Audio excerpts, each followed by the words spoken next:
દ્વારકાધીશભાઈ અત્યારે આપણે છીએ જામનગરની અંદરથી આપણા મિત્રો છે રમેશભાઈ સહજાનંદ બ્રાસપાટનું કારખાનું છે. અને હું તમે મટીરિયલ બધું બનાવો છો? ઓટો પાર્ટ એ તો પછી ટૂંકમાં ડીલરશીપને જાય છે ને બધું જામનગરમાં. અને ભાઈ એનો મને એકાદ 2 દિવસ પહેલા ફોન આવે છે કે તમે ગમે ત્યારે અહીંયાથી નીકળો ને તો જરાક થતા જતો નાનું એવું કે તમને યોગદાન કરવાનું છે. એટલે આજે સહજાનંદ બ્રાસપાટ તરફથી આપણે 5100 રૂપિયાનું ભાઈ યોગદાન મળે છે જામનગરથી. અને મારા ઘણા બધા મિત્રો જોવે છે, તો આ બધા મિત્રોને, તમારા જેવા બધા મિત્રોની નાની નાની મદદથી આ બધી વસ્તુઓ હાલે છે. અને મૂળ મોટા કાલાવડ ગામના છે. આખું નામ તમારું શું કીધું? રમેશ શામજીભાઈ પરમાર. મૂળ ગામ છે મોટા કાલાવડ, આપણે ભાણવડની બાજુમાં. અને જામનગરની અંદર ઉદ્યોગનગરમાં બ્રાસપાટનું કારખાનું છે. એટલે કદાચ તમારે કોઈને એને લગતું કઈ કામકાજ હોય તો તમે અહીંયા મુલાકાત કરી શકો છો. ને હું ફોન નંબર ઉપર નાખી દઉં છું, એટલે ફોન તમે કરી શકો છો.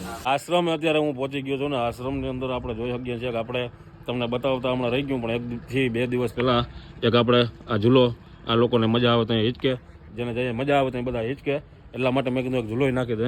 એટલે ફોન જોતા પછી માટીઓ બધા હિચકતા હોય. જેમ આપણે મેં તમને વાત કરી હતી કે આખું એનું કેસેસી ઠાઠું બનાવવું જોઈએ, ધોકા હોતું. એટલે એનું શું બજેટ આવે છે એ આપણે જોઈએ. એનું બજેટ આવશે તે પછી એમાં નક્કી કરશું કે શું એમાંથી આપણે ડિસિઝન લેવો છે. એના સિવાયની જે બીજી એક આપણે વસ્તુ લઈ આવ્યા છીએ આજે ગાયો માટેની, તો એ તમે જોઈ શકો છો અહીંયા છે. એ સાઈડ અત્યારે આપણાને દૂધ પાવાનો બધાનો કાર્યક્રમ ચાલુ છે. બોટલોમાં દૂધ ભરાય છે હાઈ ક્લાસ બધાને. અને આના માટે સ્પેશિયલ આપણે લઈ આવ્યા છે. આ તમે બાટલીઓ જોઈ શકતા હશો. અહીંયા આપણે નાનકડી સુટકેસ રાખી છે શરૂઆતમાં. જે ટૂંકમાં ધીરે ધીરે વધતું ગયું એના હિસાબે હવે સુટકેસની અંદરથી એવું છે કે ભાઈ સુટકેસમાં બધી દવા હમાય નહીં, એટલે અડધી અહીંયા હોય અડધી વાં પડી હોય. એટલે જ્યારે ત્યારે આપણે એમરજન્સી હોય ને ભાગાભાગીને ગોતાગોતી થતી હોય દવા માટે, તો એના માટે થઈને એક આપણે નાનકડી અલમારી આજે લઈ લીધી છે ભાઈ. આ તમે જોઈ શકો છો કે આમાં હવે આપણી બધી દવા આમાં વ્યવસ્થિત રીતે રહી જાય. અને આપણે પરમિનન્ટ ફિટિંગ કરી દઉં શેડની અંદર. અને હાઈ ક્લાસ મોટા ખાના છે. એટલે આ બધી વસ્તુઓ તમારા બધા મિત્રોની નાની નાની મદદથી હાલે છે. દાદા આપણે બેઠા છે. મેં તમને કીધું હતું એમ કે આપણે ખોળ અને આપણે ભૂસું ને એ બધું માતાજીઓને ખાવામાં રનિંગ છે, લાડવાને. તો એક ટાઈમ લાડવા મળે છે, એક ટાઈમ આપણે એને ખોળ ને ભૂસું ને એવું બધું આપીએ છીએ. તો અત્યારે આપણે તમે જોઈ શકો છો કે આપણે જે માલ લઈ આવ્યા હતા એમાંથી પાછી એક મિત્રો એમણે ખોળની ગુણી મોકલાવી હતી. નગર આ આપણો માલ ખાલી થઈ ગયો હતો. અત્યારે ભૂસાની હવે એક આખું પેકેટ રહ્યું છે. એટલે આપણે ભૂસો એ લેવાનો છે, એ લઈ લેશું.